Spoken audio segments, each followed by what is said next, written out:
Welcome back. As President-elect Trump's cabinet takes shape, there are several high-profile positions he needs to fill within his administration. Joining us right now is Trump Transition Team Senior Communications Advisor and RNC Chief Strategist Sean Spicer. Sean, good to see you. Good morning, Maria. So what are the next big roles that we are going to hear about on the Trump cabinet? Well, Secretary of Interior is what we're going to be talking about today. I think you've got a great individual in Congressman Ryan Zinke. He's unbelievably understands the importance of our natural resources, but also the Native American community. He's represented there in Montana. So you've got a great individual there. And again, we're now, the train is rolling down the station at an unbelievable pace. President-elect Trump is well ahead of where any modern president is in terms of putting together his cabinet. But it's not just the numbers, it's actually the quality, whether it's Rex Tillerson at State or, I mean, you go down this list, Betsy DeVos at Education, Ben Carson at HHS. I mean, these are, at HUD. These are world-class people at the top of their game that really are going to bring real change to Washington.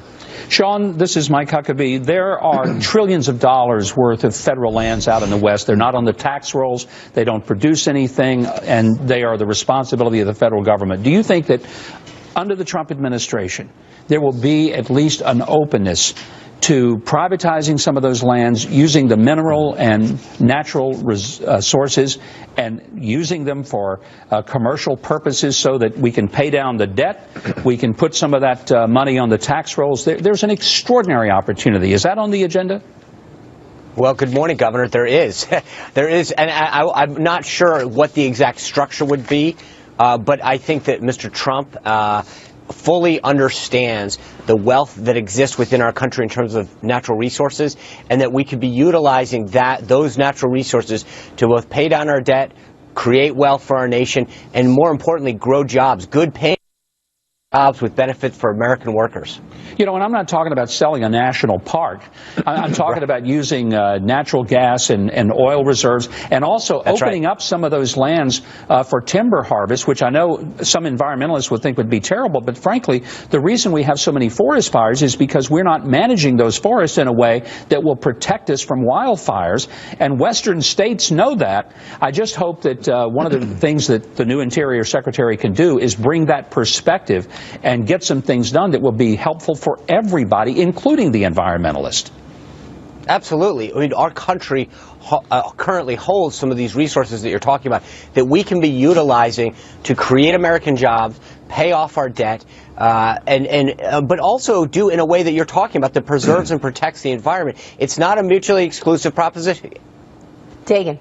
Sean, it's Dagan McDowell. Good to see you. Reince Priebus, in an interview, the incoming chief of staff, was talking about changing the way that the Trump administration will interact with the press, looking at whether, but not necessarily changing the daily press briefing, but what kind of relationship is Trump going to have with the media? Because he loves giving a press conference, but he hadn't done one since late July. Well, a couple things. Number one, Chairman Priebus was answering a question on whether or not we're going to hold to every tradition. And he was kind of enumerating some of the traditions that exist, the daily press conference, this and that. And the answer that he gave, and something that you've seen from President-elect Trump from day one, is that he is going to bring real change. And that means looking at every single thing that we do, every way that we conduct business in Washington, and figuring out whether that's the best way to do it, whether there's a smarter way to do it. You saw during the campaign him doing Facebook Live at a lot of events where he can talk directly to the American people. And I think one of the things that he's recognized through his social media channels, whether it's on Twitter, Facebook, Instagram, is that he can have a real conversation with the American people, talk directly to them, talk about issues. And he's realized that while the press plays a very healthy and important relationship in our democracy, that he can have a very direct conversation. And so things like that are going to be looked at. Are you expecting to be a press secretary, Sean? I'm not expecting to do anything right now. I'm going to keep working as hard as I can. But as Governor Huckabee knows, and everyone else, that when Mr. Trump makes a decision, he lets it be known. But until then, there is no decision. But of course, you're the leading candidate. We'd love to see you there. You obviously you have not gotten the nod yet. I have not been asked by Mr. Trump to serve in any capacity, but as I've noted in the past, if he asks me to do anything, including sweep the driveway, I'll do it. That's good. Peter Keenan, you want to get in a second, but Sean, let me ask you this. Yesterday you had a big the Trump Technology Summit. Yeah. You named the transition team, and you named a number of people that were in the cabinet so far, and we saw a couple of those people sitting at the table, like Gary Cohn. The economic team was there, Wilbur Ross. Tell us what the point of the Technology Summit yesterday was. That's a great question. You look at the number of folks that are there, Apple, Uber, Facebook, Amazon. These are the titans of tech. But more importantly, they represent a massive sector in our economy, both in terms of economic growth and job creation. And as been noted in the past, almost no one aside from his staff and his appointees had been supportive of him. But Mr. Trump recognizes the importance of these individuals in our economy. So he brought them together and said, what can I do as president to help you as a business grow and hire more Americans? And he sat down and talked about education, repatriation of taxes, regulations, things in infrastructure, things that will help them grow, but more importantly, help our nation grow economically and help us hire American workers. Those individual companies aren't taking their business overseas. Why were Trump's kids in the room?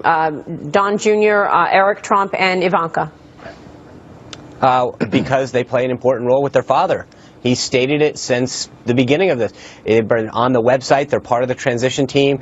And lo and behold, to a lot of people, I mean, we brought the press into the meeting to show everyone who was there. So, you know, Mr. Trump's been very clear. His children provide him counsel. He loves them. He cares about them. He believes that they offer great ideas and opinions to him. And they're a key part of his decision-making process. Of course, I only ask because, you know, there's debate this morning because he has been very clear that Donald Trump Jr. and Eric Trump will be running his businesses. Do you expect that these advisors will be with him in most meetings when he is, in fact, the president?